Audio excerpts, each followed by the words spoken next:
From the C headlines.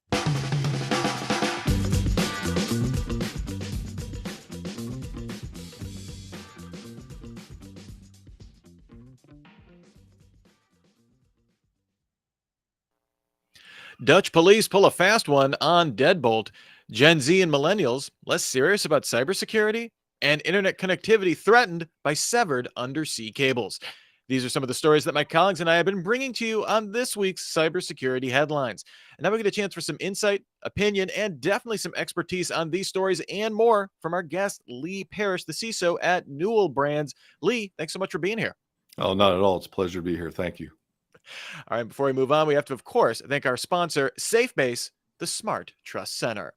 Join us on YouTube Live. Go to CISOseries.com, hit the events dropdown, then look for the Cybersecurity Headlines Week in Review image. It's the third one down if you're into counting. Just click on it to join us. We're not going to wait for you to follow all those instructions. We've only got about 20 minutes, so let's get going. Dutch police trick deadbolt ransomware out of decryption keys. The Dutch National Police, in collaboration with the cybersecurity firm Responders and You, tricked the deadbolt ransomware gang into handing over 155 decryption keys by faking the ransom payments. This was achieved by making the payments in Bitcoin, but canceling the transactions before they were included in a block. The gang had sent out most of the decryption keys. By the time they figured it out, 90% of the victims who reported the deadbolt attack to the police got the decryption key for free. So Lee, it's probably like the one time anyone has ever cheered the latency of the blockchain, and will likely be the last time any criminal gang hands over the goods without checking their wallets first. But what's significant is the police actually thought to do this, or at least Responders and You thought to do this. How can we ensure that this type of leading edge strategy can be better incorporated into cyber crime fighting more consistently? Yeah, I think it's an important distinction to make that this was done by law enforcement in a partnership with a cybersecurity firm. And I don't particularly believe it's a good strategy for corporations. I'm not comfortable with poking the bear, and in many cases, quite literally the bear. But whatever a company decides to do, pay a ransom, not pay a ransom, do a little bit more offense to supplement their defensive techniques. It should be well documented in the incident response plan, and those decisions should come from the executive team. Security and legal and other entities, they advise, but at the end of the day, the documented decisions from executives is where it should go. I think in this case, the decryption keys obviously were sent prior to the payment, so that's why this occurred. I don't think it's sustainable. Like security, the adversaries, they evolved their techniques, and they did in this case. And in this particular case, that now they require double confirmation before releasing the keys. So I think it's an incredibly interesting article and headline, but it was fun to read. But I don't think this is a long-standing trend. It's just not sustainable. Yeah, I could only see this for the least sophisticated actors, probably, whereas any of these major, ransomware organizations, they're operating like, or like sophisticated organizations because they are. But good to see, like, I like some pattern recognition in that, seeing an exploitation weakness essentially for this from the good guys. So good stuff. Absolutely.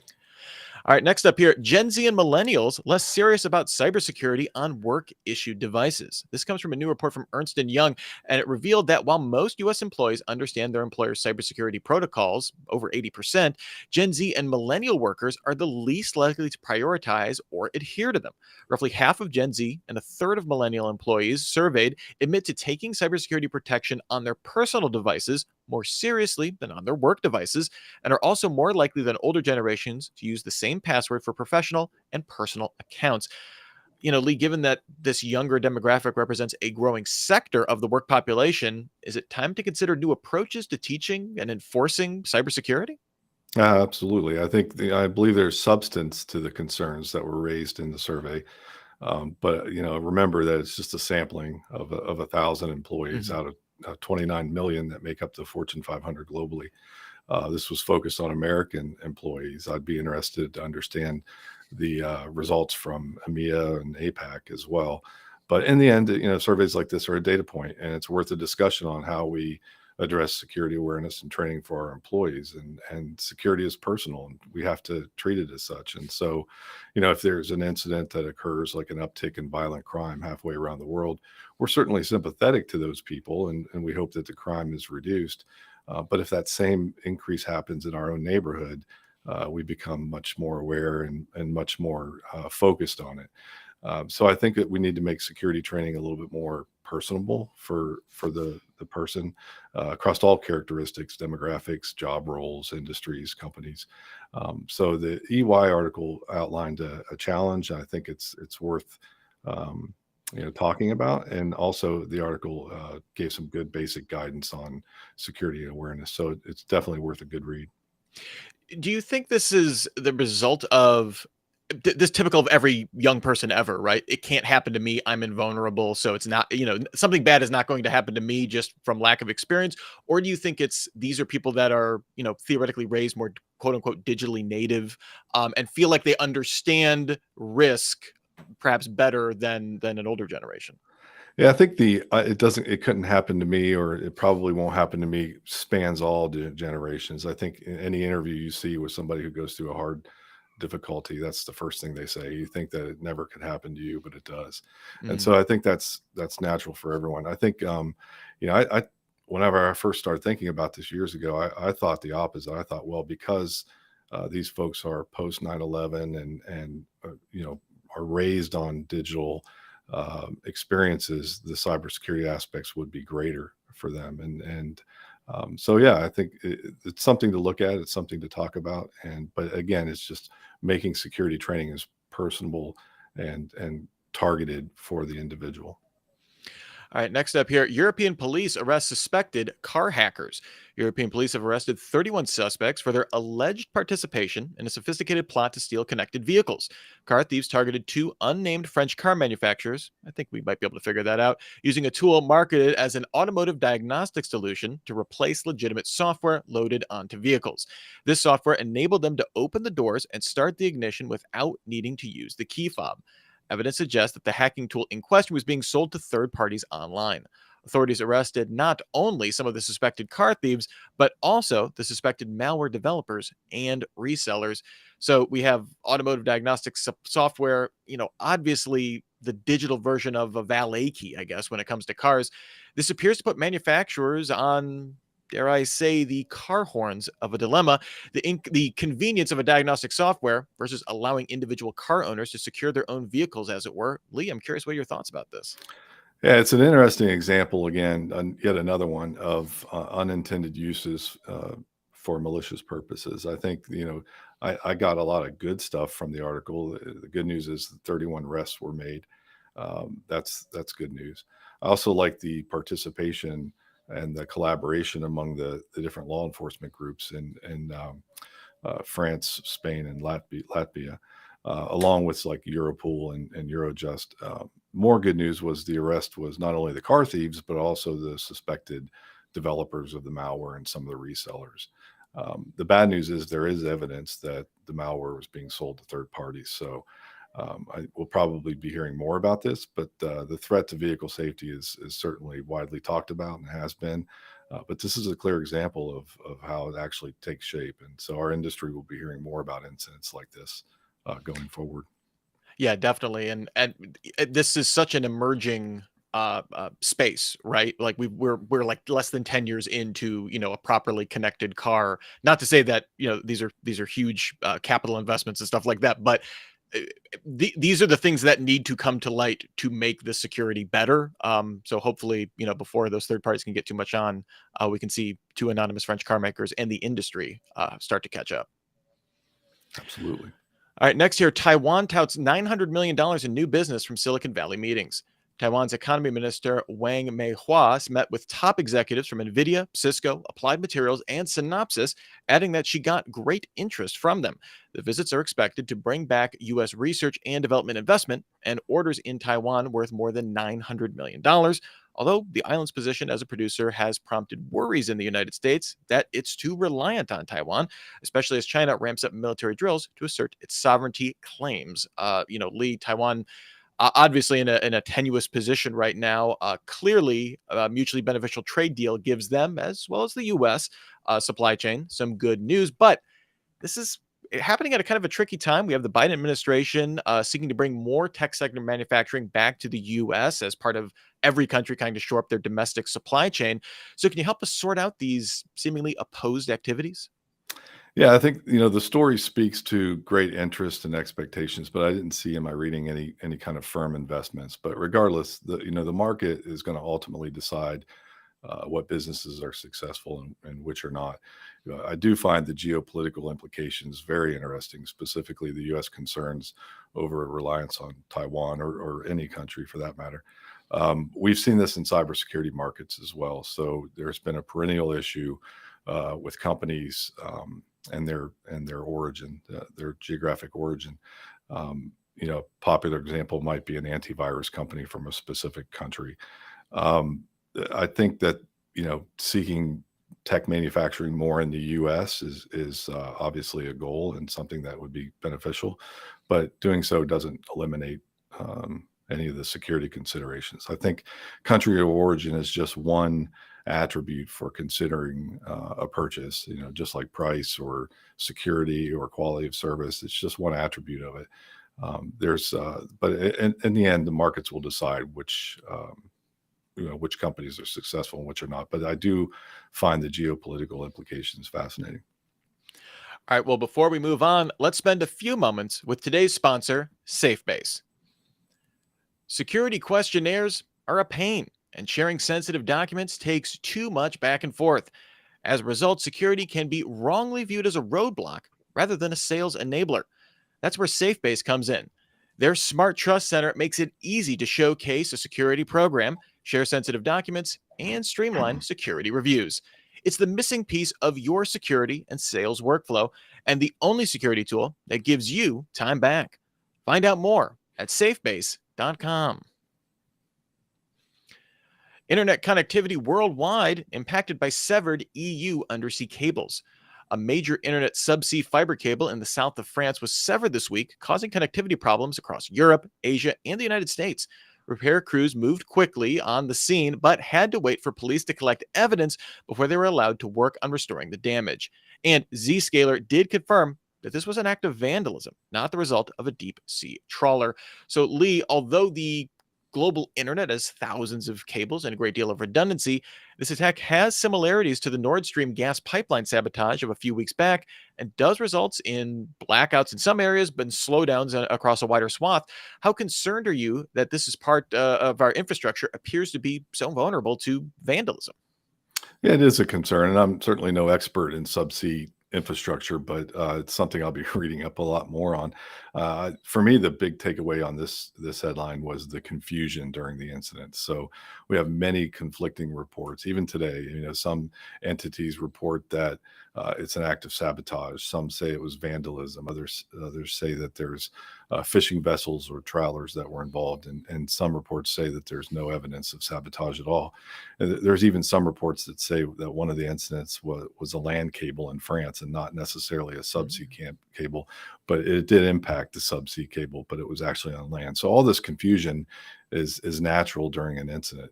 Just what information is correct and what is not.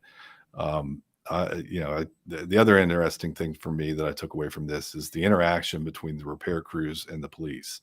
So we learned that the repair crews had to wait for the police to collect evidence before they could bring the systems back up and running. It reminded me a lot when I read that about some cybersecurity incidents, perhaps, where you have teams that are responsible for getting systems back up and running as quickly as possible. But then you may have some of those folks in security, maybe in the threat intel, who want to learn a little bit more about the attack and the vector and the techniques that are used, and kind of want to explore that a little bit more. So it's that natural conflict between getting the systems up and running and learning as much as you can about the attack. I found that to be really interesting. But I thought in the end, this was a very interesting headline, something that I'm curious about, and I'm going to learn a lot more about it going forward. Most definitely. And if there's more updates as we kind of confirm more information, we'll definitely have that on cybersecurity headlines. So stay tuned for more updates should they arise. Next up here, Microsoft Blue Bleed customer data leak claimed to be one of the largest in years. Microsoft has confirmed a data leak linked to a misconfigured server for a cloud storage service, but is disputing the extent of the problem. In a report released this week, threat intelligence firm SOC Radar revealed that the misconfigured server exposed sensitive data, including proof of execution and statement of work documents, user information, product offers and orders, project details, personally identifiable information, and possibly intellectual property. I'd say a trifecta, but there was like 9 things there. SOC Radar said that its cloud security module monitors bucket lists to detect exposed customer data, and that 6 large public buckets contain information from more than 150,000 companies in 123 countries. The company is collectively referring to the leaks as Blue Bleed. So, Lee, in comparison to the potential James Bond style cutting of a submarine cable, this story may have the appeal of a slow leak in a car tire, but all the same, people's data is at risk. It appeared to only have been discovered by an outside organization monitoring public buckets. Is this par for the course, or should Microsoft be worried? Well, I think the biggest takeaway for me in this headline is the disagreement between the company and the reporting entities. I think all parties confirm that something took place, but they dispute the extent of the problem. And so, we've seen this before with other incidents. It's not unique to Microsoft or this reporting entity. Just in general, the best case is for all companies to be as transparent as possible with issues, and then we have at the same time a need for an outlet for these reporting entities to help secure our infrastructures to make sure that there's no issues. And then we also need a free and open press, and this helps hold everybody accountable. In situations like this, in this particular situation, there's a lot of back and forth in the media. If you look at it, um, I don't think it does anything to help remediate the issue or help to mitigate what went on. It's not very productive, but um, I don't think anybody disputes the fact that misconfiguration in cloud computing is a huge challenge and something that we all need to address. Um, Security takes a collaborative effort across all of these, the companies, the reporting entities, and the press. And so we just need to make sure that we understand the intent of all of the comments that are being made. Are they to truly help secure a system or a service? Is it a opportunity for a sale of a product or a service? Is it a way to grab a headline? It's just there's so many different types of intent. We just need to know what those are. But at the end of the day, I would have liked to have known more about how the misconfiguration happened exactly, and is there any lessons? Are there any lessons learned that I can take back to help my preventative posture in the future? All right. And our last story of the day, Verizon notifies customers their accounts were breached. This week, Verizon warned an undisclosed number of customers that between October 6th and October 10th, 2022, a hacker gained access to their accounts and may have processed unauthorized SIM card charges. Or changes, excuse me. Verizon indicated that the threat actor may have also accessed customer PII and account information. The company says they've reset account pins and reversed any unauthorized account changes. At least one customer reported that they believe their crypto account was accessed using details exposed during the Verizon breach. So, Lee, simple question here. Do you think the public should be better informed about the dangers of SIM card changes, or would this contribute to perhaps fear fatigue? Yeah, that's a good question. I think everyone has so much to be concerned about cybersecurity. It could be overwhelming at times. Um, but at the end of the day, they should have the knowledge to help protect themselves. And so perhaps it's best to provide information that's consumable by people who want to know more about how an attack happens, or specifically what goes on. And then for the rest of the group, maybe just information on how you protect yourself. So in this particular case, are there any things that the consumer could have done to help prevent this from happening? And if that answer is yes, then we should be shouting that from the rooftops. And if the answer is no, then perhaps we don't. But Yeah, I think that's a good way to look at that, right?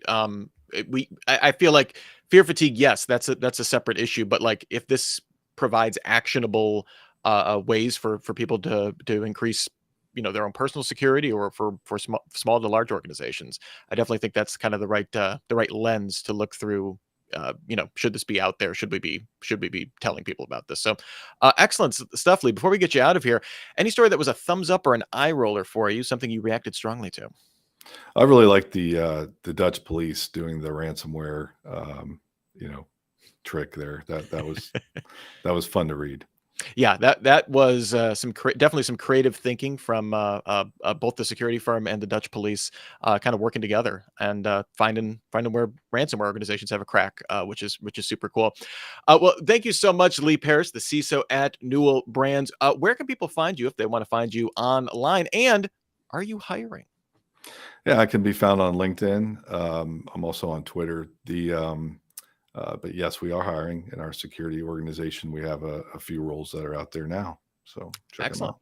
Well, people, be on the lookout for that. Thank you also to our sponsor, SafeBase, the Smart Trust Center. A reminder to join us next week for Super Cyber Friday. Our topic of discussion will be hacking APIs, an hour of critical thinking on protecting the conduits of corporate data.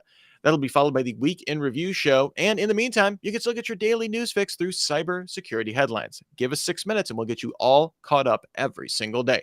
And you can also now subscribe to the show through a newsletter on LinkedIn.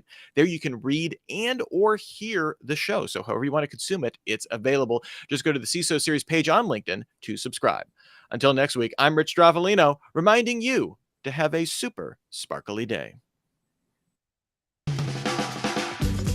Cybersecurity headlines are available every weekday. Head to CISOseries.com for the full stories behind the headlines.